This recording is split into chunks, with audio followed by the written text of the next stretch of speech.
Bonjour à tous, bienvenue dans le labo d'Aclabraise. Alors on se retrouve aujourd'hui pour une seconde petite vidéo unboxing dans la continuité de la précédente où je vous ai présenté la petite station, petit pistolet air chaud que je venais de recevoir pour remplacer ma station que j'avais avant, station 2 en 1 qui faisait, je le rappelle, air chaud et fer à souder. Donc on avait vu le petit air chaud il y a quelques jours, là 2-3 jours je vous l'ai montré. Et là du coup je vais vous présenter vite fait, ça va être rapide puisque c'est... Il n'y a pas grand chose à... On va pas utiliser, hein, c'est juste pour vous présenter le colissage, le produit, dire un peu ce que j'en pense. Même chose que pour la station air chaud, c'est un appareil que j'ai essayé avant de le commander. J'ai la même personne chez qui j'avais essayé le pistolet air chaud qui avait cet appareil aussi, donc j'ai testé les deux chez lui. C'est pour ça que je suis parti sur ces deux appareils. Comme je le disais, pour ceux qui n'ont pas vu la vidéo précédente de la station air chaud, j'avais des critères que je voulais, notamment la mise en veille, coupure automatique du pistolet pour que ça arrête d'envoyer de l'air et de chauffer lorsque je l'utilise pas. Je vais vous montrer vite fait, d'ailleurs elle est allumée. Voilà, si je la débranche, elle se met en route, elle chauffe, et si je la repose, donc on va voir, la température va baisser progressivement et elle va s'arrêter. Voilà, pour ceux qui n'ont pas vu la vidéo, je vous mettrai la vidéo à la fin de la vidéo, je vous mettrai le lien vers la vidéo de cette présentation si vous voulez, ça vous intéresse, vous pourrez la retrouver facilement pour aller la voir. Donc là aujourd'hui je vais vous présenter donc du coup ce qui me manque, puisque du coup j'ai plus ma 2 en 1, donc j'ai plus de pistolet de fer à souder, excusez-moi. Donc aujourd'hui je vais vous présenter, on va déballer ça, puis je vais vous le présenter, donc le petit FX 951. J'ai plus ses puissances en tête, puis j'ai regardé vite fait sur la notice, ça doit être marqué. Donc on y va, on va déballer ça ensemble, aller voir ce qu'il y a un peu à l'intérieur. Alors sachant que je les ai commandés tous les deux sur le même site, pour ceux qui ont vu la première vidéo, je vous ai expliqué que c'était un site en France qui les importait, qui vous les revendait en France, et du coup vous n'avez pas de risque d'avoir de frais de douane et des délais plus rapides que de les acheter à l'étranger. C'est des appareils qu'on trouve souvent à l'étranger. Donc voilà, ceux qui n'ont pas vu la vidéo, ceux qui l'ont vu le savent, je leur avais expliqué. Donc du coup, apparemment il y aurait quelques petits cadeaux en plus dans des petits accessoires qui ont été rajoutés, notamment je vois ici, ouais, le fil d'étain. Alors les pannes j'en ai deux, j'en avais demandé une deuxième. Car il n'y en avait qu'une de fournie avec, une droite, et j'en voulais une courbée impérativement dans un premier temps. Et ils me l'ont mise dedans. Donc voilà, on va faire le petit déballage. Donc le petit manuel, je vais vous dire vite fait les puissances. Il doit y avoir le tableau, je pense, des caractéristiques techniques quelque part. Tac tac tac tac. Voilà, 75 watts total. Donc sur du 220, alors il existe en deux versions, mais chez nous on est en France, donc c'est le 220 qui nous intéresse. Donc 75 watts, tout à fait adapté à de la micro soudure CMS. Alors justement, je vais vous dire pourquoi j'ai choisi ce modèle-ci. On verra ça tout à l'heure, je vous expliquerai, notamment dû aux pannes, où on peut trouver des pannes beaucoup plus fines que sur les fers à souder standards, même si sur ma station que j'avais avant, la 2 en 1, qui était une très bonne station, où j'avais des pannes assez fines quand même, mais pas aussi fines que ça, hein. Là on a vraiment sur de la fine, de la fine courbée en plus, qui est très, très intéressante pour tout ce qui est smartphone, et réparation de cartes électroniques de petits composants. Et le changement beaucoup plus pratique à chaud des pannes. Alors ce qu'il faut savoir aussi, c'est, vous voyez, voilà, donc voici une panne. Donc c'est une panne crayon. La résistance est intégrée à l'intérieur. La résistance n'est pas dans votre fer, la résistance est dans la panne. Donc une panne comme ça vaut moins cher que de changer un fer. Sur un fer, quand votre résistance est fatiguée au bout d'un certain temps, vous devez changer le fer complet puisque la résistance est à l'intérieur. Là, vous changez la panne, par exemple vous êtes en train de bricoler, votre panne elle lâche, vous en prenez une autre que vous avez sous le coude, il y a une forme un peu différente mais qui pourra vous dépanner, et puis hop, vous continuez, et vous avez juste à en recommander une, ça coûte moins cher. Et la conception du fait l'emboîtement, comment ça se passe, fait que alors je crois que d'origine j'ai pas fait attention à ça, ce qui permet de la fixer, il doit y en avoir qu'un, ce qui est pas mal pour faciliter le changement à chaud, c'est d'en avoir un deuxième. Comme ça vous enlevez, vous avez deux pannes de prête, en général c'est deux qu'on utilise le plus souvent pour faire les changements. Enfin bref, on va voir tout ça tout à l'heure au fur et à mesure qu'on va déballer ça. Donc on a déjà deux petites pannes, je vais les mettre de côté, on va pas les utiliser tout de suite. Donc la petite clé pour l'appareil, la petite éponge pour le nettoyage. Donc petit cadeau qu'il y avait, donc deux fils d'étain, petit caoutchouc, on va voir tout à l'heure, je vois je sais pas à quoi il sert, on va voir ça tout à l'heure, on va regarder parce que je vois pas grand chose expliqué dans le manuel au niveau du montage. Le cordon, câble d'alimentation. Ah. Des petites bruxelles, assez sympa. Bon, celle-ci est grosse, je pense pas que je m'en servirai. Une courbée qui a l'air assez fine, pas trop mal. Et une droite du coup, qui est pas mal, pas trop mal. Assez fine aussi, je pense qu'elle peut être sympa. C'est important, hein, des trop grosses dans ce qu'on fait, c'est pas top. Donc voilà, donc des petites bruxelles qui ont été rajoutées aussi dans le colis. Donc on a le câble, donc ce qui est l'équivalent du pistolet, hein, sauf que là on n'a aucune résistance à l'intérieur, c'est vraiment que de la connectique, du câblage et de la connectique dans lequel on viendra intégrer nos pannes tout à l'heure. Je vais le poser de côté. Ici on retrouve le petit support de pistolet. Et ici donc le boîtier, la partie électronique donc du FX 951. Donc voilà. Et c'est tout, hein, on va vérifier, mais après voilà, c'est du polystyrène, on n'en a plus besoin. On va poser ça à côté et on va passer à la suite du déballage. Hop, on va enlever les petits sachets. Voilà, donc un petit fer. Alors, soldering station, fusible 2 ampères, ouais, 75 watts, c'est ça. 220 volts, 75 watts, 50 Hz. Donc un bon petit produit, donc on a la référence. Je vais vous basculer sur la petite caméra à côté. Hop, donc voilà, donc je vous montre de plus près, donc le petit fer FX 951. Donc avec ces petits... il fait son poids quand même, mine de rien. Donc la connectique arrière, donc pour l'alimentation secteur, le petit bouton on-off sur le dessus et sur le devant. Donc du coup on retrouve la connectique du pistolet. Alors j'ai cru voir dans la dernière vidéo, j'expliquais que je préférais... Alors non, c'est pas la même prise, c'est pas de la DIN à visser. J'expliquais que sur la station Air Show... la connectique DIN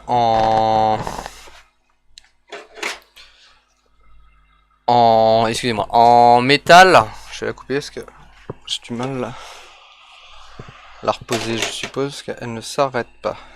Ah voilà, ça y est. Elle était mal reposée sur son support.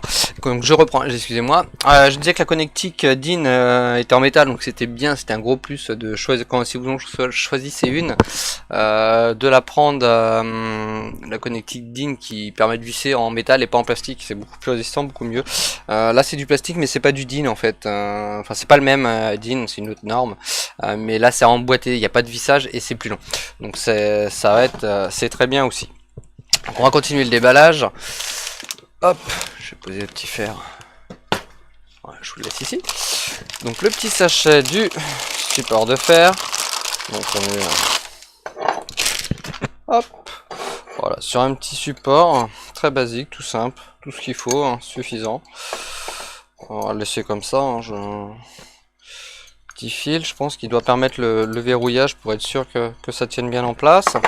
Donc ici on a l'emplacement pour la petite éponge. Alors moi je vais pas la mettre, je vous la montre vite fait. Voilà, une petite éponge ronde qu'on peut mettre, hop, la joue recule. Voilà, petite éponge ronde qui rentre, hein, qui a la taille. Moi je la mets pas parce que je vais pas l'utiliser. Actuellement là j'utilise en général de la paille de fer que je préfère pour nettoyer les pannes. Et bientôt faut que je commande le petite boule un peu ovale qui permettent de mettre de la paille de fer mais plus épaisse. Un peu émaillé à l'intérieur, ça nettoie beaucoup mieux que les petites éponges. Ça vous permet de bien frotter, d'avoir une panne toujours bien propre. Donc voilà pour nos deux appareils. On va prendre la suite, le fer. Hop, on va lui enlever son petit fil qu'il tient. Donc voilà, donc on retrouve à ce bout là donc la petite connectique, comme vous voyez, qui correspond à celle qu'on a. Est-ce que vous allez voir, voilà, celle qu'on a sur la station. On aperçoit ici en haut le petit ergot qu'on retrouve ici, là où vous le voyez, hop, le petit ergot sur le côté. Donc on va présenter tout ça ensemble. Même principe que toutes les prises avec ergot comme ça. Si vous êtes dans le même sens, pas la peine de forcer, ça ne rentre pas. Si ça rentre pas, c'est que ce n'est pas bon, c'est que vous n'êtes pas dans le bon sens. Alors ici, est-ce que je suis bien dans le bon sens? Oui.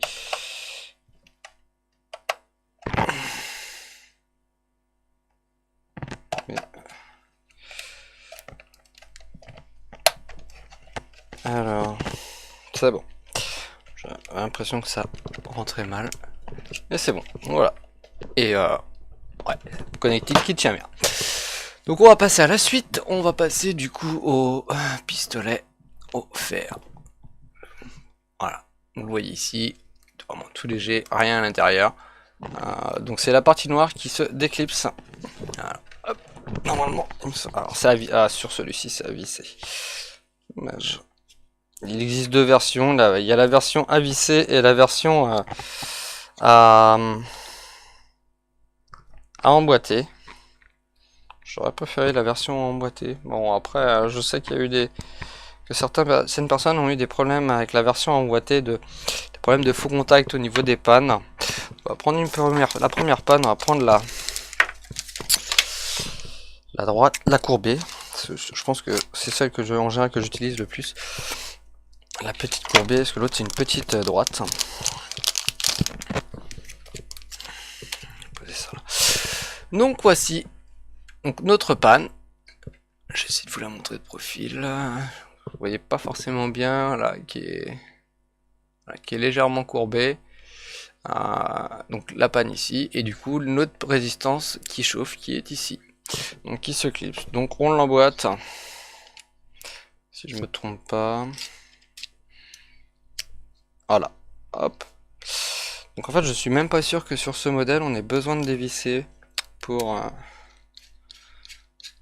sur l'autre modèle. En fait on a un système de, voilà, il y a juste à la rentrée, voilà, comme ça tout simplement, sans rien faire.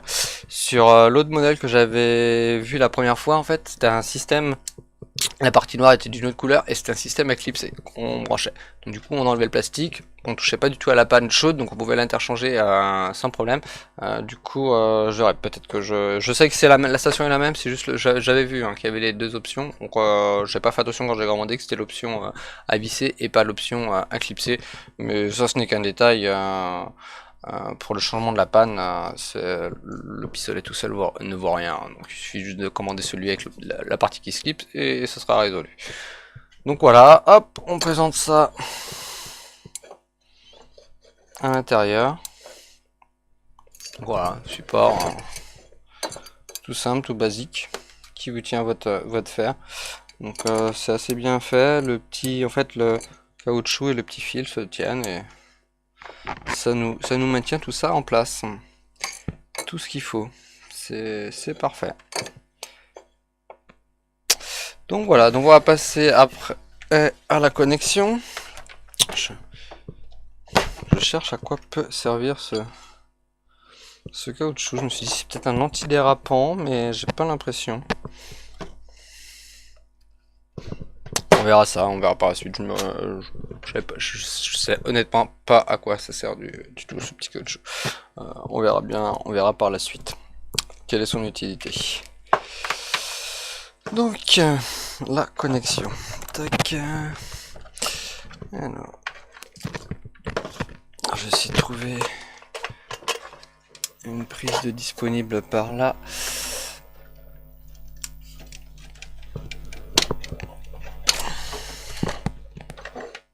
Pour connecter ça. Voilà. Alors, donc là, si j'allume, théoriquement, il ne se passera rien. Parce qu'il y a une clé sécurité, plus ou moins, si on veut, qui doit se mettre ici. Bon, si elle s'allume, mais voilà. Je pense que... Ah, excusez-moi, vous avez peut-être remarqué un petit décalage, j'ai dû couper la vidéo, j'ai eu un petit souci avec mon fils, rien de très grave, et j'ai dû couper la vidéo, donc du coup je reprends. Donc du coup, oui, donc la carte en fait sert pour pouvoir faire les réglages température de l'appareil. Voilà, différents paramètres réglages. S'il n'y a pas la clé, vous pouvez rien faire. Une fois que c'est réglé, pour soudure classique, vous pouvez l'enlever et la remettre. Donc du coup, au niveau des réglages, on retrouve un petit affichage LCD qui nous indique la température et on retrouve 4 boutons de réglage. Donc le bouton up plus, le bouton down moins, un petit dièse et un petit, excusez-moi, une étoile et dièse. Donc du coup, pour régler la température, donc on va aller voir à combien. Alors, je vais renlever la carte. Hop. Alors, hop, je vais la réinsérer, voilà. Donc ça clignote, donc là on peut régler. Donc on est au maximum, c'est ça, donc 4, on appuie sur le dièse il me semble, voilà, pour changer la ligne, et on doit monter, voilà, donc 9 je pense, voilà, donc hop, on rechange, on va sur le troisième, et je pense qu'il doit aller jusqu'à 9 lui aussi, voilà. Donc voilà, en température maximum, du coup 499 degrés. Donc je vais le changer. Ça. Je trouve que ça fait un peu trop. Je vais me le mettre à 450 pour le moment. Hop. Voilà, 450. Et voilà, on appuie une dernière fois, ça se mémorise, c'est enregistré. Voilà, donc du coup je suppose que si je coupe la station et que je rallume, c'est enregistré. Voilà, 450 degrés en température standard. Alors vu que j'ai, ouais, je pense comme il y a la carte, il recherche tout le temps. Si je l'éteins, j'enlève la carte permet d'accéder apparemment du coup au mode réglage. Voilà, donc si j'enlève la carte, il est réglé pour 450 degrés. Donc là, voilà, là il s'ajuste et il va chauffer progressivement jusqu'à la bonne température. Donc voilà. Donc en termes de qualité, bonne qualité, je dirais. On a un appareil assez fait son petit poids quand même, hein. Il est pas très gros mais il fait son poids, donc je pense qu'au niveau matériel on doit avoir quelque chose de costaud. Alors oui, il bip, hein. Je pense que c'est quand il ajuste les températures, il émet des petits bips. C'est un appareil qui a quand même pas mal de capteurs de sécurité qui bip en fait pour donner les infos en cas de souci. Il doit y avoir des codes bip, j'ai pas trop regardé la notice, différents codes de bip en fonction de l'erreur constatée, et il y a un affichage je crois de code d'erreur aussi qui se fait sur le LCD. Donc voilà, appareil très simple d'utilisation, un réglage température assez simple. Après on a la possibilité de faire 2-3 autres réglages à l'intérieur. Je crois qu'il doit y avoir un mode veille aussi, mais j'ai pas trop regardé. La température doit, on peut programmer au bout d'un certain nombre de temps où on ne chauffe pas. Il est équipé de sécurité quand même au niveau de la panne. Il chauffe en fonction de voilà, si on soude que ça prend de la température, il se gère. Il a pas mal de sécurité quand même au niveau électronique, l'appareil. Et qu'est-ce que je voulais dire? Oui, il existe apparemment. Alors c'est ce que j'ai entendu. J'ai pas vérifié dans le manuel. Donc, le manuel est chinois, anglais, donc j'ai pas trop lu pour l'instant. Je me suis pas renseigné non plus, mais apparemment il existerait aussi une possibilité d'un mode veille. On va dire veille entre guillemets, c'est semi-veille, où on programme et au bout d'un certain nombre de, quand il y a un moment sans servir qui détecte qu'on prend la température ne baisse pas, on ne l'utilise pas, on peut programmer le nombre de 5-10 minutes sans utilisation, il se met en veille, enfin, il doit baisser la température je suppose. On va voir, au pire je vous mettrai un petit commentaire de confirmation si j'essaye. Je me suis pas renseigné encore pour le moment, je pourrais vous le confirmer par la suite. Donc en revenir qualité, donc prise, bonne connectique, bonne qualité, robuste, ça bouge pas, bien emboîté, ça bouge pas du tout, impeccable. Appareil, donc je vous disais, je pense qu'au niveau matériel, composant c'est du costaud, il fait son petit poids quand même, en général, quand c'est lourd c'est qu'il y a du matos à l'intérieur.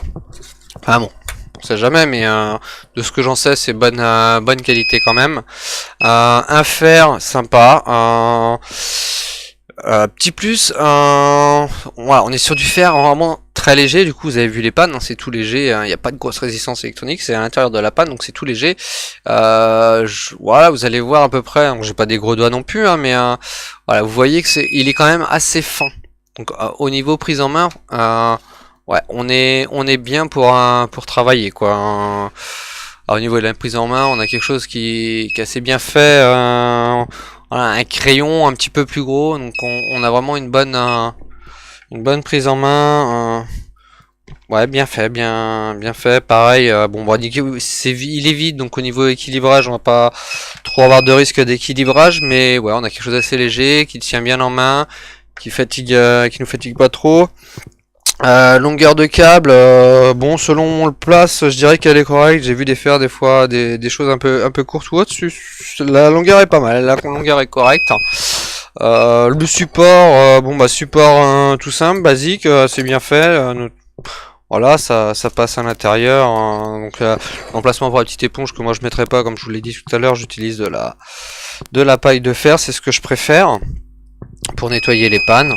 Donc voilà, on a un appareil vraiment bien conçu, bonne qualité que je vous conseille. Donc le petit FX 951, je vais l'éteindre pour le moment et on n'a plus besoin. On va rebasculer sur la petite caméra là pour le final. Hop, voilà, je vous le mets en face caméra. Donc le petit FX 951 en fer à souder, bon produit, bonne qualité que je vous conseille, très bien adapté avec des pannes assez fines, panne arrondie qu'on a vu, mais voilà, je vous la montre vite fait, une petite panne, donc la même, mais sauf que très fine mais droite, voilà, selon ce qu'on a à faire. Donc voilà, bon produit, bonne qualité que je vous conseille pour la micro soudure de réparation de carte mère, bien adapté à cette chose. Alors, donc je répète pour ceux qui n'ont pas vu la vidéo présentation de la station Airshow, vidéo précédente, je vous mettrai un lien dans la description où vous pouvez procurer exactement le même produit, le même que pour la station Airshow. Donc entreprise française. Le lien que je vous mettrai, c'est une entreprise française qui donc du coup qui les importe déjà, hein, les appareils. Donc le dédouanement de taxes de TVA ou autre de l'étranger est déjà effectué. Donc lorsque vous achetez sur leur site, le prix que vous payez le prix affiché de l'objet, les frais de port. Point barre. Vous n'allez pas avoir de surprise à l'arrivée avec un livreur qui vous demande des frais de douane pour le dédouanement de votre appareil, plus en général, donc vous avez la TVA de frais de douane, plus les frais, si vous avez déjà commandé, moi je vous le dis, ça m'est déjà arrivé, ce que vous payez, en fait, vous payez des frais de douane, donc les frais de douane, ce sont les frais de TVA, qui est la TVA qui est différente par rapport à la TVA française, et vous payez souvent des frais de dossier de douane, puisque la douane a avancé vos frais, enfin la société de transport, hein, enfin bref, tout ça, ils avancent les frais pour faire passer le colis à la douane que vous remboursez en fait à la livraison du colis. Donc pour tout ça, il y a des dossiers administratifs, hein, voilà, c'est du papier, mais bon bah forcément ils vont pas vous le faire gratuitement, on est en France, donc comme tout ce qui se passe en France, vous le payez. Donc vous allez payer les frais de TVA plus les frais de dossier, et du coup enfin je crois que vous devez avoir entre 10 et 15 euros déjà de frais de dossier, plus après la différence de TVA qui est en fonction de la valeur déclarée par l'expéditeur. Donc sachant qu'en France on est à 19% de TVA. Oui, on est toujours à 19, hein, si je me trompe pas, je dis pas de bêtises. Donc voilà, ça peut monter, hein, vous pouvez vite avoir des frais en plus, ça peut vite arriver à 30-40 euros de frais de douane. Donc voilà, ça vaut pas forcément le coup des fois d'acheter. Faut faire le pour et le contre, je dirais, sur ce que vous achetez à l'étranger, prenant le compte de combien vous risquez d'avoir de frais de douane, plus le prix d'achat, souvent, sachant que vous allez mettre 15 jours, 3 semaines à l'avoir. Sauf si vous payez des frais encore plus chers de livraison, vous pouvez l'avoir plus rapidement, mais dans ces cas-là, si vous calculez le tout, achetez-le en France et vous aurez une très faible différence de prix entre les deux et vous aurez le produit plus rapidement. Et sauf si vous êtes bilingue et que vous parlez couramment l'anglais ou autre, vous allez pouvoir vous dépanner avec l'expéditeur en cas de souci. Mais voilà, sachant que s'il y a un problème et que vous n'êtes pas bilingue pour les services après-vente ou autre en cas de souci, vous allez être emmerdé, et s'il y a besoin d'un retour de produit, vous devez le retourner là-bas. Alors pour information, si jamais personne ne vous êtes pas renseigné, si vous voulez expédier un produit, mettons par exemple vous l'avez acheté en Chine, vous devez le réexpédier en Chine, renseignez-vous des frais, vous allez voir que ça va vous coûter une blinde et vous allez laisser tomber la garantie, vous allez racheter un appareil neuf. Voilà, encore un avantage d'être en France, c'est que bah voilà, du colis expédié en France, que ce soit en Mondial Relais, en Colissimo, en Chronopost ou autre, les frais restent corrects, on a possibilité d'envoyer à prix assez abordable. Deuxième chose intéressante sur cette entreprise, c'est que les appareils qu'ils vous vendent, ce sont en général les appareils qu'ils utilisent ou qu'ils ont utilisés au quotidien, qu'ils ont testé avant pour vous en utilisation réelle, pour être sûr que c'était adapté par rapport au créneau dans lequel on est, de la micro-soudure réparation de carte mère, donc soit de PC portable, télé ou téléphone, notamment téléphone, parce qu'on est sur vraiment des petites cartes mères, des tout petits composants, donc il faut vraiment des choses adaptées, notamment des fers comme ça, avec des petites pannes. Voilà, donc là j'en ai que deux, sachant il y a toute une gamme de pannes qui existent. Tout est conçu, hein. Là il y avait la droite qui était fournie d'origine avec, moi j'ai demandé pour avoir une... j'ai acheté deux machines et puis je suis en contact avec eux, j'ai acheté d'autres choses, d'autres accessoires chez eux. Avant je vous montrerai peut-être un autre petit appareil que j'ai eu aussi, on verra par la suite, c'est un appareil que j'ai déjà depuis quelques temps, que j'avais déjà, je vous montrerai peut-être, je ferai peut-être une présentation, enfin voilà. Je suis en contact avec eux, j'ai déjà acheté des choses chez eux, donc l'achat des deux machines, j'ai pu avoir une petite panne, une deuxième panne avec, et voilà, vous avez vu, ils m'ont mis deux trois petites Bruxelles, et une petite bobine d'étain, je sais pas trop regarder ce qu'il y avait comme pourcentage, enfin on verra s'il est bien ou pas. Voilà, ce petit geste, ce petit cadeau qui est sympa, qui fait toujours plaisir quand vous avez un petit retour comme ça, un petit cadeau dans un colis d'un fournisseur quand vous achetez chez eux de temps en temps, c'est toujours sympa d'avoir un petit geste comme ça, on voit le sérieux quand même derrière. Donc voilà, donc je pense que j'ai fait le tour par rapport à cette société que je vous conseille fortement. Vous pouvez y aller les yeux fermés. Ce qu'ils vous vendent, c'est du produit testé sûr, et ils l'ont utilisé, testé. Donc niveau qualité, ils savent que c'est du produit de qualité qui tient le coup, et ils savent aussi que c'est adapté au créneau dans lequel on est de la micro soudure. Donc voilà, donc je me répète, donc on va arrêter là. Donc ça va être tout pour cette vidéo unboxing. Alors je pense pas que je vais vous refaire une petite unboxing prochainement, parce que là du coup c'est le changement d'appareil, donc j'en ai profité pour vous les faire. Je pense pas avoir grand chose à arriver dans les jours qui viennent de nouveaux appareils. Dans les prochains d'achat qu'il y a de prévu, il y en aura sûrement, mais sur des appareils plus coûteux, donc je pense qu'ils vont pas être faits tout de suite.